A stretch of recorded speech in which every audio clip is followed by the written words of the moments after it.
لائبہ، آپ کے اتنے کم نمبر کیوں آئے ہیں ٹیسٹ میں؟ ریحان کہاں ہوتا ہے؟ اتنے آسان سوالات بھی آپ نے حل نہیں کیے۔ آج یہ حال ہے، ایگزام میں کیا کریں گی؟ وہ بھی تھوڑی دیر پہلے ٹیسٹ دے کر دوست کے ساتھ باتوں میں مصروف تھی جب پروفیسر سب کے ٹیسٹ چیک کرنے کے بعد نمبر بتاتے ہوئے کلاس لے رہے تھے۔ تقریباً چند ایک ہی تھے جنہوں نے درست ٹیسٹ نہیں دیا تھا۔ انہی میں سے لائبہ بھی تھی۔ سر آج کا ٹیسٹ مشکل تھا، اسی لیے نہیں دے سکی۔ آپ کہہ رہے ہیں آسان تھا، اور میں نے تیاری بھی نہیں کی تھی۔ لائبہ نے منہ مسوڑتے ساتھ ہی ٹیسٹ ٹھیک نہ ہونے کی وجہ بتائی۔ اصل وجہ تیاری نہ کرنا ہے، اور قصور ٹیسٹ کا ہے کہ مشکل تھا۔ آپ جیسی کم عقل اسٹوڈنٹ بھی میری ہی کلاس کا نام خراب کریں گی۔ زاویار بڑبڑایا۔ اونچا بول لیں، پوری کلاس کے سامنے اتنی تو سنا دی ہے، مزید بھی سنائیں۔ مزید بھی صحیح، لائبہ نے چڑھ کر کہا۔ لائبہ خاموش رہا کریں، ہر وقت دو بدو جواب دینے کو تیار رہتی ہیں۔ میں آپ کا دوست نہیں پروفیسر ہوں، لیکن شاید آپ بھول جاتی ہیں۔ زاویار نے کافی غصے سے کہا۔ میں نہیں بھولتی، آپ ہی ہمیشہ مجھے سناتے ہیں۔ کلاس میں باقی بچوں کے نمبرز بھی کم تھے، انہیں تو آپ نے یوں نہیں ڈانٹا جیسے مجھے ڈانٹ رہے ہیں۔ لائبہ کی زبان کینچی کی مانند تیز رفتار سے چل رہی تھی۔ چپ کر جاؤ یار، کیا ہو گیا ہے؟ کب سے بحث کر رہی ہو سر سے؟ پرنسپل کو بتا دیں گے تو بلا وجہ خطرے میں پڑ جاؤ گی۔ ساتھ بیٹھی لائبہ کے دوست نے اس کا بازو جھنجھوڑ کر مزید بولنے سے باز رکھنے کی التجا کی اور ساتھ ہی ڈرایا۔ تو صحیح کہہ رہی ہوں، سر ہمیشہ میرے ساتھ ہی زیادتی کرتے ہیں۔ لائبہ اونچی آواز میں زاویار کو سنایا۔ میرے خیال میں آپ کا دماغ بے حد خراب ہو چکا ہے۔ آج کا دن باہر گزاریں گے تو عقل ٹھکانے پر لگ جائے گی۔ زاویار تیز قدم اٹھاتا ہوا آیا، لائبہ کا بازو تھام کر اسے کلاس سے باہر گھسیٹتے ہوئے لے گیا۔ سر یہ غلط حرکت۔ اس سے پہلے کہ لائبہ جملہ مکمل کرتی، زاویار نے اس کے منہ پر ٹھگ سے دروازہ بند کر دیا۔ عجیب بات ہے، وہ بڑبڑاتی ہوئی کلاس کے باہر پرانی کرسی پر بیٹھ گئی۔ اب کوئی اور چارہ بھی تو نہیں تھا۔ میں نے تمہاری شادی طے کر دی ہے، تم تو اس کے لیے 2 سالوں سے صرف ٹال ہی رہے تھے۔ زاویار کا لوٹا تو امی نے گویا اسے اطلاع دی تھی۔ وہ بھر کر انہیں دیکھنے لگا۔ آپ نے بنا مجھ سے پوچھے، بنا میری رضامندی جانے ہی میری شادی طے کر دی، اور آج آ کر مجھے اطلاع دیتی ہیں؟ یہ بھی نہ بتاتی، شادی کے دن ہی مجھے کہہ دیتی کہ دولہا بن جاؤ، تمہاری آج بارات ہے۔ زاویار نے تلخی سے کہا۔ تو اور کیا کروں، یہ دیکھ کے کب تک تم اپنی پرانی محبت کا شوق مناتے ہو؟ کیا اب بھی مزید تمہیں وقت چاہیے؟ تم نے کہا تھا کہ مجھے ثنا کو بھولنے کے لیے 2 سال کا وقت چاہیے۔ میں نے تمہیں 2 سال کا وقت دیا، اور آج 2 سال سے اوپر 2-3 مہینے گزر چکے ہیں۔ اب بھی میں تمہاری شادی کی فکر نہ کروں؟ تمہیں بچپن سے جوانی تک میں نے پالا پوسا کر بڑا کیا، اور تم ہو کہ ایک دھوکے باز کے پیچھے اپنی ماں کی محبت کو آگ میں جھونک کر 2 سال سے زیادہ کا عرصہ برباد کر چکی ہو۔ زاویار، یہ میرا آخری فیصلہ ہے۔ اگر تم یہ شادی نہیں کر سکتے تو پھر مجھ سے رشتہ ناتا توڑ کر جا سکتے ہو۔ مانا کہ میرے اکلوتے بیٹے ہو، لیکن اس کا یہ مطلب نہیں کہ میں تمہاری ہر قسم کی خود سری برداشت کروں گی۔ مزید اور کتنی خود کو تکلیف دیتے رہو گی؟ امی آج اس کی کلاس لینے کے لیے فرصت سے بیٹھی تھی، کوئی زاویار سے ہاں کروا کر ہی دم لیں گی۔ آج آپ پھر سے اس کا ذکر کر رہی ہیں، جس کا ذکر کرنا پسند بھی نہیں تھا، آپ کے لیے تو اتنی اہمیت رکھتی بھی نہیں تھی۔ اس کے باوجود آج پھر سے میرے زخموں پر نمک چھڑک رہی ہیں۔ یہی نہیں کہ آپ نے تو قسم کھائی تھی ثنا کا نام تک نہیں لیں گی۔ ذکر تو دور کی بات ہے، اور آج دیکھیں نام بھی لے لیا، اور بحث کا موضوع ہی وہی ہے۔ زاویار نے تلخی سے مسکرا کر امی سے گلہ کرنے لگا۔ میں زخموں پر نمک نہیں چھڑک رہی، صرف اتنا بول رہی ہوں کہ بس کر دو۔ اب میں تمہیں مزید تکلیف نہیں دیکھ سکتی۔ اگر شادی کر لو گی تو آنے والی لڑکی تمہاری بیوی ہوگی، جو تمہیں سمجھے گی، تمہیں ہر وقت اچھے برے وقت میں تمہارا ساتھ دے گی۔ اور جو لڑکی میں نے پسند کی ہے، وہ تو بالکل شرارتی سی بچی ہے۔ تمہاری زندگی اس کی موجودگی میں اس کے سنگ بہاروں سی ہو جائے گی، اور یہ میرا تم سے وعدہ ہے۔ کم سے کم اپنی ماں کی پسند پر تو بھروسہ رکھ سکتے ہو۔ امی نے نرمی سے اب کی مرتبہ سے سمجھانے کی کوشش کی، اور اپنا ہاتھ زاویار کے ہاتھ پر رکھا۔ ٹھیک ہے، میں آپ کی پسند سے شادی کر لیتا ہوں، لیکن فرض کریں جو آپ کہہ رہی ہیں ویسا نہ ہوا۔ اس لڑکی کو میرا کسی سے محبت کرنا، میرا ماضی جاننے کے بعد مجھے ہی برا بھلا کہنا آپ کو منظور ہوگا؟ اس کا مجھے کٹہرے میں لا کر کھڑا کرنا آپ دیکھیں پائیں گی؟ اس نے حقیقت کا آئینہ دکھانے کی کوشش کی۔ یہ تمہارا خام خیالی ہے۔ اگر تم اچھا سوچو گے، اچھا گمان کرو گے تو اچھا ہی ہوگا۔ اگر تم برا گمان شروع کر دو گے تو پھر برا ہی ہونا ہے۔ بہتر ہے کہ اپنی سوچ کو درست ضابطے کی جانب موڑو، پھر دیکھنا میری پسند تمہارے لیے بہترین انتخاب ثابت ہوگی۔ وہ پر امید تھی۔ چلیں ٹھیک ہے، آپ کی یہی خواہش ہے تو میں راضی ہوں، لیکن اگر آپ کی سوچ کے برعکس کچھ ہوا تو میری ذمہ داری نہیں ہوگی۔ ضابر امی کی باتوں پر کچھ حد تک تو مطمئن ہوا تھا، لیکن دل میں ابھی بھی پہلی محبت پنپ رہی تھی اور وسوسے تھے کہ جا ہی نہیں رہے تھے۔ اس کے باوجود وہ شادی کے لیے ہاں کر گیا۔ ضابر ایک لڑکی سے بے حد محبت کرتا تھا جو اس کی یونیورسٹی فیلو تھی۔ اس کا نام ثنا تھا۔ وہ بے حد شرارتی اور موڈی سی لڑکی تھی، لیکن ثنا محبت کرنے کے بعد بدلنے سی لگی تھی۔ اس کا شرارتی پن اور گھل مل کر سب سے بات چیت کرنا ضابر کو پسند نہیں تھا، لیکن وہ درگزر کرتا رہا کہ ثنا سمجھ جائے گی۔ یوں ہی کچھ عرصے گزرا تھا کہ اس کی حقیقت ضابر پر اشکار ہوگی۔ ثنا کسی اور کے ساتھ بھی محبت کے دعوے کرنے میں ملوث تھی، جبکہ ضابر شادی کے لیے امی کو بھی رضامند کر چکا تھا۔ اس کی حرکت کے باوجود بھی اس نے بے حد کوشش کی کہ ثنا یہ سب چھوڑ دے، لیکن وہ نہیں چھوڑ پائی، جس کی وجہ سے ضابر نے ثنا کو چھوڑ دیا، لیکن اس کی محبت اپنے دل سے نہیں نکال پایا۔ امی شادی کے لیے بے حد کوشش کرتی رہیں۔ وہ 2 سال کا طویل مدت تک کا وقت مانگ کر پوری الزامہ ہو گیا، لیکن 2 سال کے بعد امی نے بتا دیا بنا بتائے شادی طے کر دی تھی، جبکہ دوسری جانب لیبا تھی جو پڑھائی سے بھاگنے کی کوشش کرتی رہتی تھی۔ ضابر اس کی بحث ہونا روز کا معمول تھا۔ جانے کیوں وہ ضابر کو پسند نہ تھی، جبکہ ضابر کی سوچ اس کے لیے قدرے مختلف تھی، جسے لیبا جان کر شدید طیش میں آ سکتی تھی۔ لگتا ہے آج سر نہیں آئیں گے، کیا خیال ہے میں پڑھانا شروع کر دوں؟ جب ضابر اپنے لیکچر کے وقت نہیں آیا تو لیبا اپنی کرسی سے اٹھ کر پرجوش انداز میں بولی، ایسی عادت تھی ہر پل کچھ بھی کر گزرنے کی۔ ہمیں تم سے نہیں پڑھنا، خود تو پیپرز میں یا ٹیسٹ میں اتنے کم نمبر لیتی ہو، ہمیں کیا خاک پڑھاؤ گی؟ کلاس کی ایک اسٹوڈنٹ نے اٹھ کر ہنستے ہوئے لیبا کا مذاق اڑاتے ہوئے کہا، تم لوگ تو ہمیشہ مجھ سے ہی مسئلہ رہتا ہے، لیکن خیر مجھے کوئی فرق نہیں پڑتا، چلو آج میں سب کو ڈرائنگ سکھاتی ہوں۔ لیبا نے اس کی بات کو انسنا کرتے ہوئے بورڈ پر چند ایک نقشے بنائے۔ ابھی وہ مکمل کر کے پلٹی ہی تھی کہ ایک دم پیچھے ہوتے اس کا سر ضابر سے جا ٹکرایا۔ وہ ابھی ہی کلاس روم میں داخل ہوا تھا اور لیبا کے کارنامے دیکھتے ہوئے تلملا رہا تھا۔ تم دیکھ کر نہیں چل سکتی؟ ضابر نے لیبا کا بازو تھام کر سنبھالتے ہوئے اسے کھڑا کیا اور غصے سے بولا، اور یہ بورڈ پر کیا گندی گند ڈال رہی ہو؟ ضابر نے نگاہ بورڈ پر پڑی، یہ میں ڈرائنگ بنا رہی تھی، لیبا پرجوش ہو کر بتایا، جیسے ضابر اسے شاباشی دے گا۔ میں نے آپ جیسے کم عقل اسٹوڈنٹ آج تک نہیں دیکھی، جسے پڑھائی سے زیادہ فضول کاموں میں دلچسپی ہوتی ہے۔ یہی نہیں اپنے پروفیسر کا بھی جینا حرام کرتی رہتی ہیں۔ کیا آپ کو یہ زیب دیتا ہے لیبا؟ کیا پڑھائی چھوڑ کے دوسرے کاموں میں مشغول رہیں؟ ضابر کی صبح صبح امی سے شادی کے موضوع پر بحث ہوئی تھی اور اب وہ لیبا پر اپنا غصہ نکال رہا تھا۔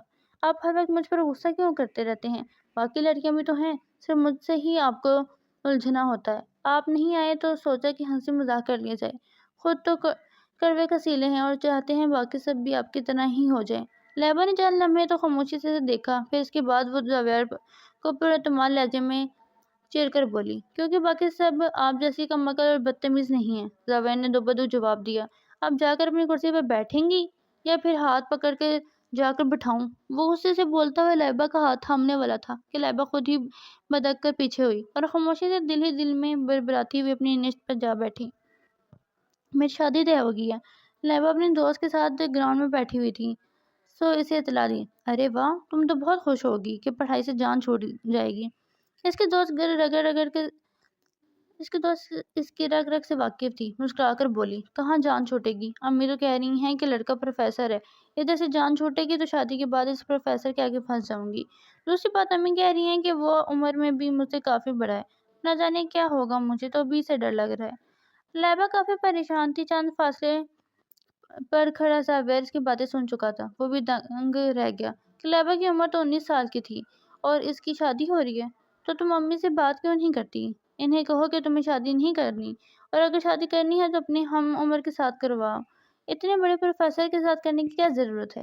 لیبا کے دوست نے اسے سمجھانے کی کوشش کی، ہمارے ہاں ایسا ہی ہوتا ہے، لڑکا بھلے عمر میں تھوڑا سا بڑا ہو یا زیادہ بڑا ہو، لیکن اس کی نوکری اچھی ہونی چاہیے، کیونکہ ہمارے خاندان والوں کو یہ لگتا ہے کہ اگر لڑکے کی نوکری اچھی نہیں ہوگی تو وہ ہماری بیٹی کو کیا کھلائے پلائے گا۔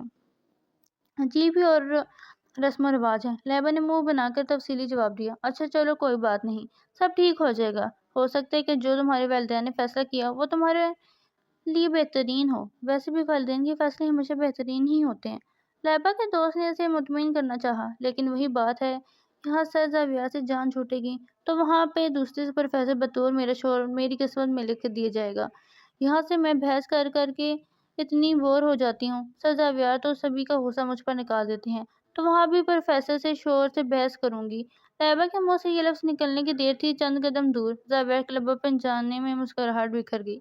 ویسے سوچو، اگر پروفیسر زاویار ہی تمہارے شوہر ہوتے تو کیا ہوتا؟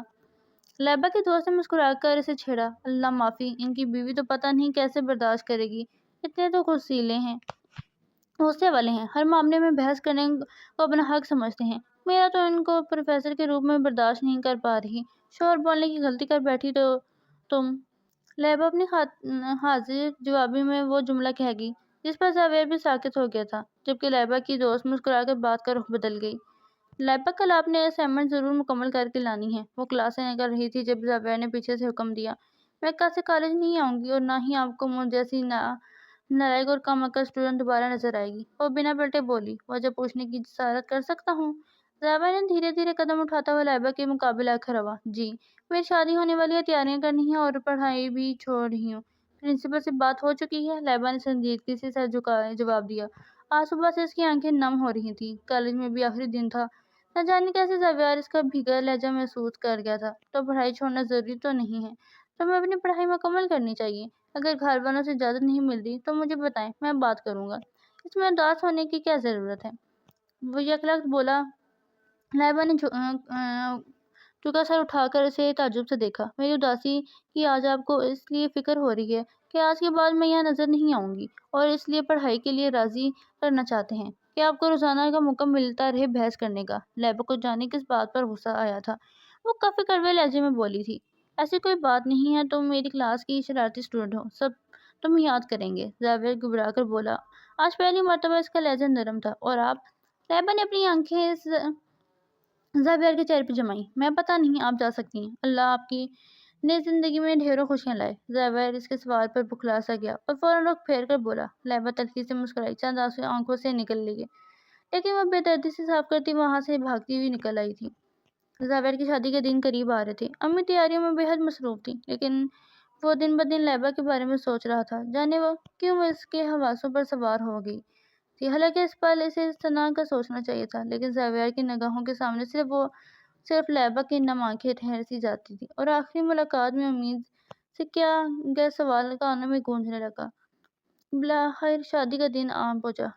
پلیز میرے قریب نہیں آئے گا۔ زاویار اپنی ماں کی ضد کی وجہ سے ایک انچاہی لڑکی سے نکاح کر بیٹھا تھا، لیکن نکاح کی رات گھونگھٹ اٹھایا تو سامنے اپنی اسٹوڈنٹ کو آنکھیں بند کیے منت کرتے پایا۔ سامنے وہ آنکھیں بند کیے چلائی تھی، لب زیر لب ہل رہے تھے اور جسم بھی۔ سر آپ؟ طویل خاموشی پر جب لائبہ نے آنکھیں کھولی تو سامنے اپنے بائیولوجی کے پروفیسر کو دیکھ سکتے میں آ گئی۔ مطلب اس کا نکاح زاویار سر سے ہو چکا تھا۔ کس قدر اچانک حملہ ہوا تھا، وہ حیرت زدہ تھی۔ سامنے بیٹھا زاویار بھی سکتے میں تھا۔ مجھے تم سے تعلق بنانے میں کوئی دلچسپی نہیں ہے، اس لیے اپنے کپڑے چینج کرو، سو جاؤ، اور ہاں، یونین میں کسی کو بھی اس نکاح کا نہیں بتانا۔ زاویار اس کے بے داغ حسن سے نظریں چراتا بولا تھا۔ ابھی وہ بہت چھوٹی تھی، حالانکہ پچھلے کئی دنوں سے لائبہ ہی اس کے حواسوں پر چھائی ہوئی تھی۔ کیا مطلب مجھے پڑھائی کرنی ہوگی؟ وہ حیرت سے چیخی۔ جی ہاں، پڑھائی بھی کرنی ہے اور اچھے سے بہترین نمبرز بھی لینے ہیں۔ زاویار سنجیدگی سے بولا۔ تو پھر آپ بھی ٹیسٹ نہیں لینا؟ سو کرتی بولی تو زاویار زیر لب مسکرایا۔ اچھا، اگر نہ دیا تو کلاس سے باہر کر دوں گا، یہ رشتہ داری بھول جاؤ۔ اس کے سرد جملے پر لائبہ کی آنکھیں نم سی ہوئیں، لیکن بروقت وہ خود پر قابو پاتی ہوئی غصے سے دھڑدھڑاتی ہوئی لہنگا سنبھال کر بیڈ سے اٹھ کر ڈریسنگ روم میں چلی گئی۔ زاویار پرسکون سا وہیں آنکھیں موندے لیٹ گیا۔ سونے اٹھ جائیں، آپ کی امی کہہ رہی ہیں کہ آج دعوت پر جانا ہے۔ لائبہ نہا کر گیلے بال لپیٹ کر زاویار پر جھکی، اٹھانے کی تو اس کی لائبہ کی کلائی تھام لی۔ سر، میرا بازو چھوڑیں۔ وہ اسے جسارت پر بکھلا سی گئی۔ زاویار نے آنکھیں کھولی، لائبہ کے بالوں کو کھولا اور اسے خود پر گرا لیا۔ وہ حیرت زدہ تھی کہ کل تک جو انسان رشتہ نبھانا نہیں چاہتا تھا، آج وہ اس قدر قریب کیوں آ رہا تھا۔ کیا وہ گھبراہٹ ہو رہی ہے؟ اگر ایسا ہے تو پھر میرے قریب آنے کی کوشش کیوں کر رہی ہو؟ جانتی ہو نا کہ میں ایک مرد ہوں، اور مرد اپنا حق وصول کرنے میں ایک پل نہیں لگاتا۔ زاویار نے اس کے حسین سے راپے پر نگاہ ڈالی۔ لیکن میں تو آپ کو جگانے کی کوشش کر رہی تھی۔ لائبہ اس کی گرفت میں کس آئی۔ کیا جگانے کے لیے اتنا تام جھام کرنا پڑتا ہے؟ زاویار نے تیکھی سی نظروں سے لائبہ کے کھلے اور بالوں اور اس کے لرزتے پلکیں دیکھیں، جیسے وہ طنز کر رہا تھا۔ آپ اٹھ جائیں، آنٹی بلا رہی ہیں، مجھے بھی جانے دیں۔ اس کا رخ پھیر کر کہا۔ زبیر کی آنکھوں میں دیکھنے کی اس میں ساکت نہ تھی۔ جتنا تم مجھ سے گریز کر رہی ہو، اس سے لاکھ درجے میں تم سے بچنا چاہ رہا ہوں۔ کوشش کیا کرو کہ یوں بن سنور کر میرے سامنے مت آیا ہو، ورنہ انجام بہت برا ہوگا۔ مجھے کوئی دلچسپی نہیں ہے تم سے کسی قسم کا یہ رشتہ نبھانے میں۔ زبیر سختی سے کہتا ہوا اس کا بازو چھوڑ کر اٹھ کھڑا ہوا اور واش روم میں چلا گیا، جبکہ لائبہ پھٹی پھٹی نظروں سے واش روم کے دروازے کو گھورتی ہوئی باہر چلی گئی۔ یہ کیا، تم تو واپس آ گئی ہو، حالانکہ تم نے تو کہا تھا کہ شادی کے بعد تم نے پڑھائی چھوڑ دینی ہے۔ وہ آج شادی کے 2 ہفتوں بعد یونیورسٹی آ گئی تھی، اس لیے لائبہ کی دوست نے حیرت سے اسے پوچھا۔ ہاں، بس سوچا کہ پڑھائی چھوڑنے کی کیا ضرورت ہے جب شوہر ہی پروفیسر ہے، اور سر جھکائے بولی۔ اچھا تو پکچرز دکھاؤ، کیسے ہیں تمہارے شوہر؟ اس کی دوست بولی تو کلاس میں داخل ہوتے ہوئے زبیر نے سن لیا۔ لائبہ وہاں سے اٹھے اور یہاں سامنے والی کرسی پر آ کر بیٹھے۔ زبیر کی آواز اتنی بلند تھی کہ پوری کلاس ہی متوجہ ہو گئی۔ وہ خود بھی ایک لمحے کو ڈر سی گئی تھی۔ لیکن سر، میں تو ہمیشہ یہیں بیٹھتی ہوں، اپنی دوست کے پاس، اس نے صفائی دیتے ہوئے کہا۔ لیکن آج کے بعد آپ یہاں سامنے والی کرسی پہ بیٹھیں گی۔ اب آپ کو ہاتھ پکڑ کے یہاں پر لاؤں یا پھر خود آ جائیں گی؟ زبیر سنجیدگی سے اسے قہر بھری نظروں سے دیکھتے ہوئے بولا۔ وہ نہیں چاہتا تھا کہ اب بھی کسی اور کو ان دونوں کی شادی کا معلوم ہو۔ لائبہ بے دلی سے وہاں سے اٹھی کر سامنے والی کرسی پر جا بیٹھی۔ لیکچر مکمل ہوا تو وہ سب سے پہلے کلاس سے نکل کر وہاں سے چلی گئی۔ کیا تم نے لائبہ کو کہیں دیکھا ہے؟ وہ نظر نہیں آ رہی۔ چھٹی کا وقت ہونے والا تھا جب زبیر لائبہ کو نہ پا کر تلاش کرنے لگا، لیکن وہ کہیں دکھائی نہیں دے رہی تھی۔ اس نے لائبہ کی دوست سے پوچھا۔ میں نے نہیں جانتی سر، لیکن آپ کیوں پوچھ رہے ہیں؟ لائبہ کی دوست نے الٹا اس سے سوال کیا۔ کچھ بھی نہیں، میں خود دیکھ لیتا ہوں۔ زبیر نفی میں سر ہلاتا ہوا کوریڈور کی جانب بڑھ گیا۔ وہ ہر کلاس میں دیکھتا ہوا آگے بڑھ رہا تھا کہ اسے لائبریری سے آواز آئی۔ تم یہاں کیا کر رہی ہو؟ وہ لائبریری میں آیا تو لائبہ کتابوں کو میز پر پھیلائے کھڑی تھی۔ آپ سے مطلب؟ اب آپ کو ہر جگہ جاؤں تو بتا کر جاؤں گی؟ اس نے تنگ کر سوال کیا۔ ہاں، بتانا تم پر فرض ہے، آخرکار شوہر ہوں تمہارا۔ زبیر نے لائبہ کی کلائی تھامتے ہوئے اسے خود کے قریب کیا۔ لیکن یہی رشتہ گھر میں نبھانا نہیں چاہتے تو اور یہاں پر آپ نبھانے کی کوشش کر رہے ہیں؟ حیرت کی بات ہے، یہ بھی کوئی چال ہوگی؟ لائبہ تلخی سے بولی۔ کیسی باتیں کر رہی ہو؟ میں تمہیں پوری یونیورسٹی میں ڈھونڈ رہا ہوں، فکر ہو رہی تھی، اور تم یہاں مجھ پر طنز کر رہی ہو؟ زبیر بے یقینی سے بولا۔ میں طنز ہی کروں گی نا، جب آپ اس رشتے کو نبھانا ہی نہیں چاہتے تو میرے لیے اتنی فکر ظاہر کرنے کی کیا ضرورت ہے؟ لائبہ نے اپنا بازو چھڑوایا اور غصے سے اپنی بات مکمل کر کے لائبریری سے نکل گئی۔ اسے زبیر پر بے حد غصہ آ رہا تھا۔ اس نے بلا وجہ ہی غصے سے کہہ کر سامنے والی کرسی پر بیٹھنے کو کہا، اور پھر اپنی غلطی سے انجان فکر بھی کر رہا تھا۔ سوری۔ لائبہ گھر لوٹی تو زبیر اس کے کمرے میں آیا اور اس کے پہلو میں بیٹھ کر سر جھکائے بولا۔ میں نے اب تک جو بھی تمہارے ساتھ سلوک کیا غلط کیا، مجھے نہیں کرنا چاہیے تھا۔ وہ شرمندگی سے بولا۔ لیکن مجھے اب احساس ہو رہا ہے کہ میں جس لڑکی سے محبت کرتا تھا وہ تمہاری طرح ہی ہنس کھل کر بات چیت کرتی تھی، لیکن وہ دھوکے باز نکلی، اور مجھے تمہارا یوں اوٹ پٹانگ حرکتیں کرنا اس کی یاد دلاتا تھا، جس کی وجہ سے میں تم سے چڑھنے لگتا تھا۔ لیکن سمجھ ہی نہیں آئی کہ اسے چڑھنے کے ساتھ ساتھ انجانے میں مجھے تم سے محبت ہو گئی ہے۔ آج تمہارے لہجے اور یونیورسٹی میں چند لمحے نہ ملنے پر میری بے چینی بھر گئی تھی۔ یہی نہیں، جن دنوں میری شادی ہو رہی تھی، ان دنوں تم میرے حواسوں پر سوار رہتی تھی۔ میں نہیں جانتا تھا کہ جس لڑکی سے میری شادی ہو رہی ہے وہ تم ہو۔ زبیر نے لائبہ کا ہاتھ تھامتے اعتراف میں محبت کیا، اور اسے ڈانٹ ڈپٹ میں مجھے بھی آپ کی عادت ہو گئی۔ شادی کے دنوں میں آپ یاد آتے تو رونے لگتی تھی۔ محبت ہو چکی تھی، لیکن حاصل میں سمجھ کر چپ ہو گئی، اور جب حاصل ہوئے تو آپ نے دھڑکنا شروع کر دیا، وہ خفگی سے کہتے ہوئے اپنا ہاتھ چھڑوانے لگی۔ اب کرار کر بھاگنا چاہتی ہو؟ زبیر لائبہ سے محبت کا جان کر خوشی سے جھوم اٹھا تھا۔ اس نے لائبہ کو خود کے قریب کیا۔ مجھے آپ سے بات نہیں کرنی، ناراضگی دکھانے لگی۔ مجھے تو کرنی ہے بات بھی، اور بے انتہا محبت بھی۔ زبیر لائبہ کے ماتھے پر لب رکھتے ہوئے بولا۔ تو وہ دہکتے گالوں کے ساتھ سر جھکا گئی۔ ناراضگی کے بادل چھٹ گئے تھے، ختم